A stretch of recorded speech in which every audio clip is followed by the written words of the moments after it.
Oh, hi, didn't you notice you did?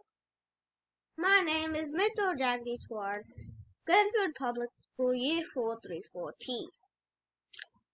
So last time we went over English poems. This is one of the last classes. So I thought this time we might go over some iambic pentameter. Very fancy name, you guess, huh? Also, we'll be containing some of the before concepts, so please don't mind. Then next video we'll be going over poetic techniques, the most interesting one.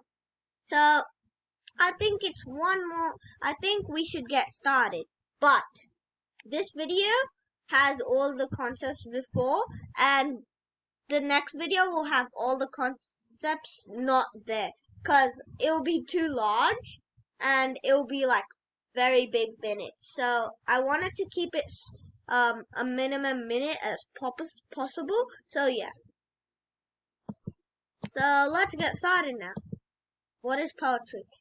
Poetry, literature that evokes a concentrated, imaginative awareness of experience or a specific emotional response through language chosen and arranged for its meaning, sound, and rhythm.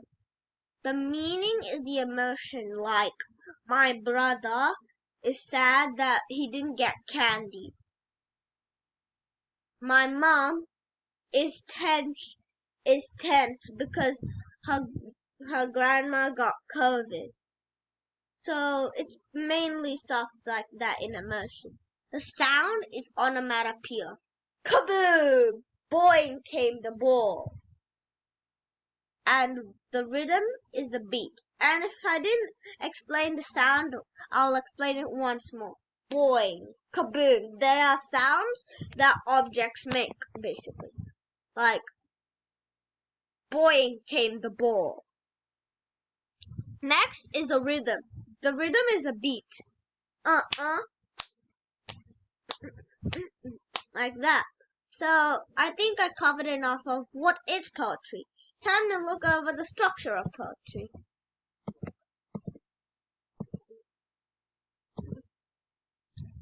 In poetry, a stanza is a group of lines within a poem, usually set off from others by a blank line or indentation.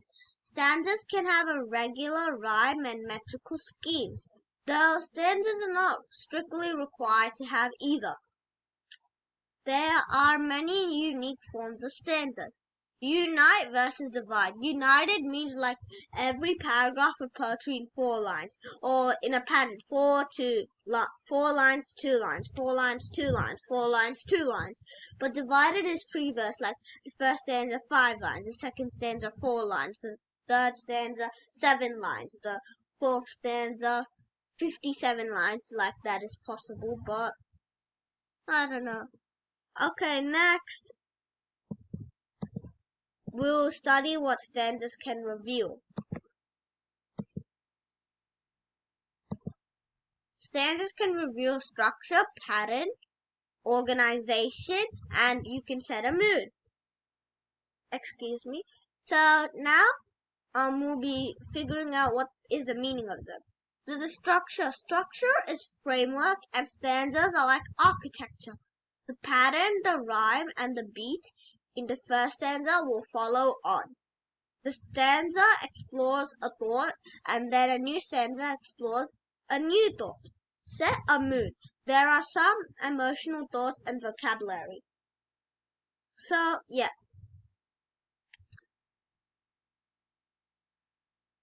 Next is the rhyme scheme. A rhyme scheme is a sound pattern that repeats at the conclusion of a line or stanza. Rhyme patterns can alter from line to line, stanza to stanza, or throughout a poem. Poems using rhyme schemes are often composed in formal verse with a precise meter, a recurring pattern of stressed and unstressed syllables. So next slide, I'll be having a poem that we would like to contend with to figure out the rhyme scheme.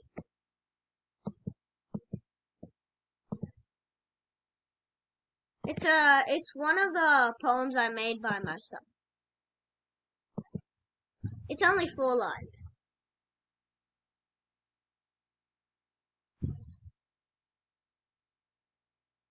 I like coffee, brother likes toffee, dad likes milk, mom likes silk.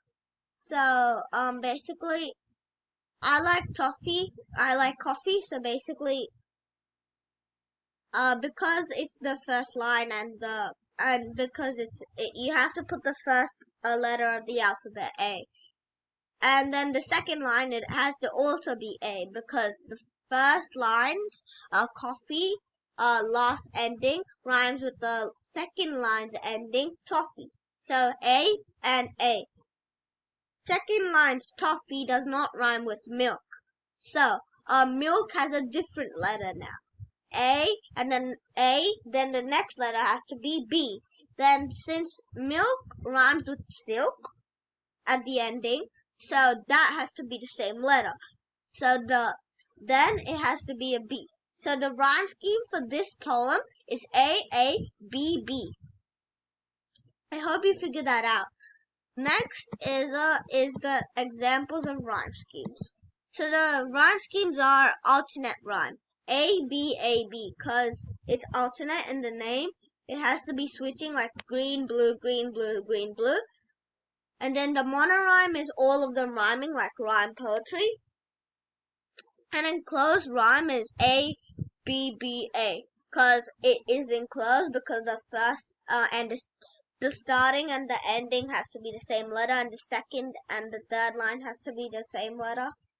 But the others cannot join. So let's dive into the next slide. Examples of poems. William Shakespeare wrote a lot of poems. He was mostly famous for the sonnets and soliloquies. And there comes the soliloquy. Let me move my webcam up here. Okay, so now, blank verse, no rhyme. Rhyming poetry, rhyme. They're basically...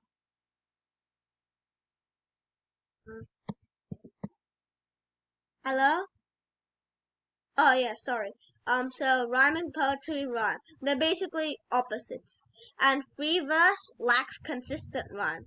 Sonnet, 14 lines and love poem. Limerick, 5 lines and A. Lyric, half feeling song-like. Soliloquy, a poem which character speaks to herself in inner thoughts that audience didn't know. Last but not the least, the iambic pentameter. If you can't see, here. So now let's continue. In a line of poetry, an iamb is a foot or a beat, consisting of an unstressed syllable followed by a stressed syllable. Or another way to think of it is short syllable followed by a long syllable. For example, delight, the sun, forlorn, one day, release. English is the perfect language for iambus because of the way the stressed and unstressed syllables work. Penta means 5 because of pentagon. So pentameter simply means 5 meters. A line of poetry written in iambic pentameter has 5 feet. 5 sets of stressed syllables and unstressed syllables. Example, when I see birches bend to left and right, across the line of straighter, darker trees. Next. And the next slide is the done slide. Please leave likes, comments, subscribe, and make sure you say the subscribe button is very cute. So, thank you very much. Next time we'll go over the poetic techniques. So, without further ado, I dismiss this class.